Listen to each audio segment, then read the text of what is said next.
So this is from set number 7, problem number 2. So we've got some masses and a pulley system. So we've got a block B, we've got this block C, which is kind of just sitting on top of block A. There's like a hole through block C that's attached to A.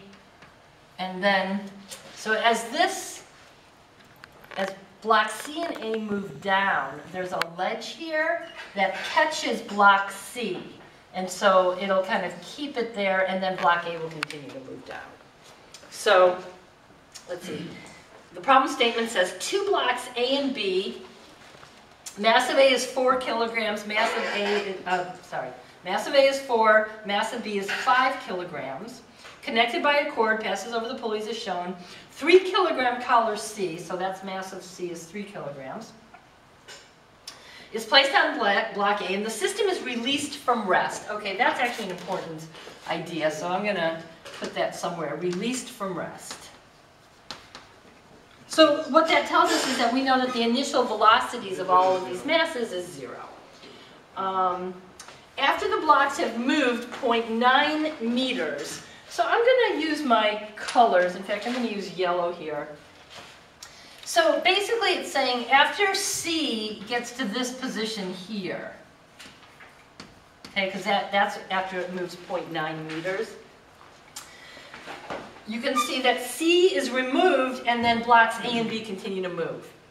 All right, so that's all the given information. So this is like a second position. The yellow position is, I'm going to kind of, I'm already starting to think about how I'm going to do this problem. I'm going to identify this as position 2. This original configuration of the system is position 1. Of course, when C and A are here, B would have moved up by 0.9, and then it's just going to continue. So it's and they want us to determine the speed of block A as it hits the ground. So there's a third position here. And then, of course, B is, well, okay. I didn't really show it in this picture, but let's assume that the distance to this pulley is enough so that there's actually enough room for B to travel. Okay. So we want to find the speed of A in position 3. Wow, how cool is that? That I just put V sub A 3. Is it clear? And if you're not sure, then you might, in your solution, just say position 1 is original position of system. Position 2 is when C is at ledge.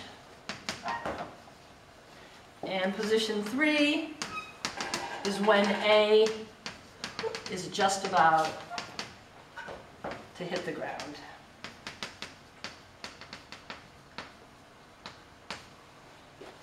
Okay, I want you to do this kind of thing. Because really, the direction I'm going is I'm going to be using work energy. In fact, I should have said that earlier. We've got a situation here where we're being told, we've got things moving, we're given displacements, and we're asked for a velocity just before it hits the ground. So that should scream to you work energy theorem. Does it scream to you work energy? Because it's all about displacements. And we're not looking for any forces or acceleration, so the solution is I'm going to use the work energy theorem. And the work energy theorem looks like this. T1 plus U1 to 2 is equal to T2. And it pretty much looks like this for any situation, whether you've got one particle, a system of particles, a rigid body, or a system of rigid bodies. The only difference then is how you actually calculate each term. Oh, and that's, did I go over the chart, that summary chart? Okay, because that's where this chart comes into play. It's where this is useful. Because on this chart, I see that to calculate the kinetic energy for one particle, well, that's really easy. It's just 1/2 mv squared. It's just one particle. Everybody knows that from chemistry. But now, for a system of particles, well, we can do it two ways. Okay, so this is all in this chart. It's like the way it's divided up. It's like you've got the different quantities that you might try to calculate, and then how you would do it for each increasingly complex system. A particle, system of particles, rigid body, system of rigid bodies. So I see that and I do have a system of particles here, right? Because I've got 1, 2, 3. 3 particles. So I would have to add up all the kinetic energy of the individual particles in the system, or we could do it. There's an alternate calculation here too, which we derived in chapter 14, which is looking at the kinetic energy of the mass center, so taking the total mass times the velocity of the mass center, and then plus there's a term that sums up all the relative kinetic energies. Anyway, it's all in the formula there. So that's where this chart will come in handy, is calculating these terms for whatever it is that you've got. In this case, I've got a system of 3 particles.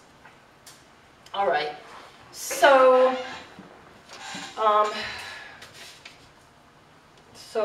let's go ahead and apply this work energy theorem. We're going to have to do it in 2 stages, right?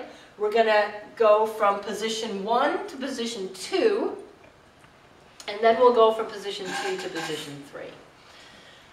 So,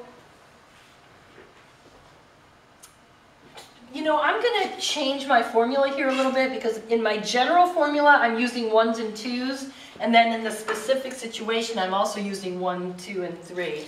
But just to keep my formula a little bit more general, I think I'll use I and F.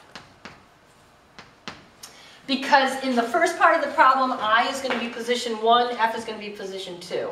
In the second part of the problem, I is going to be position 2, F is going to be position 3. So I and F stand for initial and final. Okay? So, TF on the final.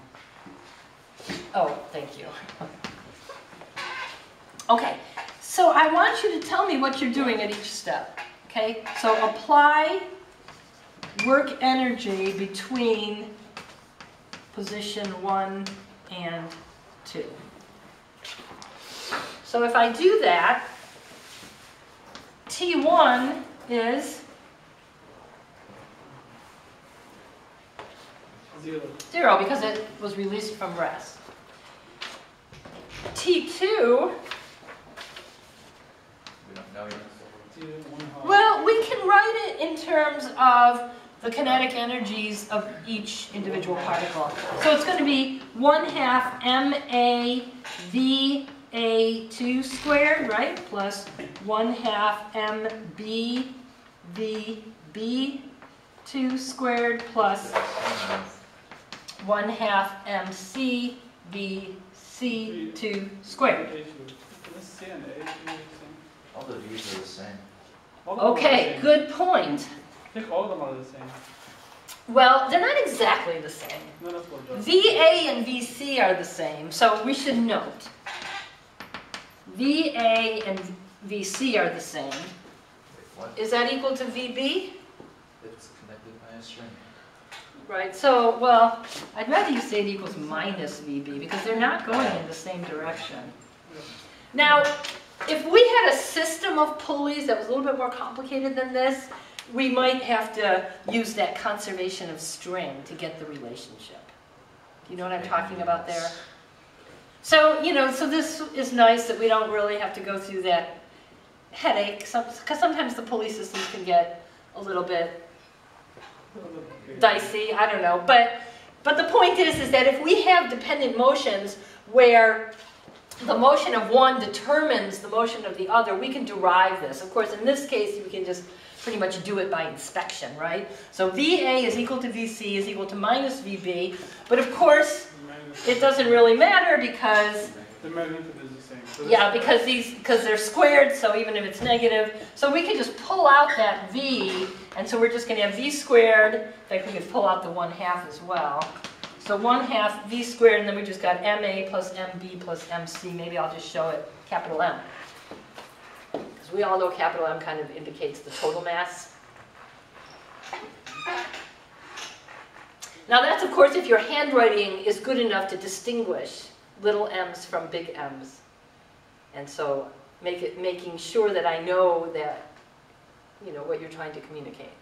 All right, so that's T1 and T2. How am I going to get this term here? U1 to 2. The potential. What? Well, first of all, what is that term? So work done from part 1 to part 2. Gravity. Work done from gravity. Well, it's actually the work done by all of the forces that are acting. So I want to see a free body diagram. Yep, I do. I want to see a free body diagram, because otherwise, how are you going to know that you've got all the forces? You've got to sum up all of the work done on the particle between position 1 and position 2. That's exactly what this is. I'm going to repeat that because it's so important. That term is all of the work done on your particle, and in this case particles, because we've got 3 of them, from position 1 to position 2. So I better draw a free body diagram so that I know what all the forces are that are acting on all of those particles. So I think I'll just draw C and A together for this, but then here's B. And then we've got M, B, G, and then what's this for? Mm-hmm. And then we've got M, A, you know, again, I'm combining these. And then we've got T. All right, so we've got... We have another T is on pulleys. What's that? The pulley has a T downwards. Well, if these pulleys are frictionless, the T here is the same as the T there, right? Cancel each other. Cut.